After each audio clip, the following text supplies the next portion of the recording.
a couple of the trickier steps in Love's duet with the Guardian in creation. The first combination that we're going to go over is a couple steps in a row that Love does twice over in this duet. It starts on boss with a tombe to the right. Your arm should go from first position to one arm extended out for this tombe, and then the other one should slowly follow. From here, you should go to a B+ position, push into a fifth plie so that your right leg can extend out into arabesque. Your arms can go to cloud arms.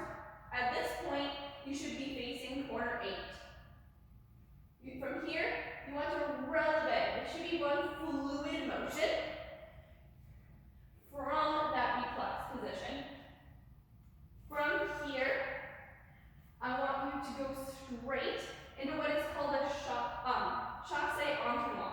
Entonnoir just means turning, so you probably want to lower from that releve if you can't hold it, and simply chassé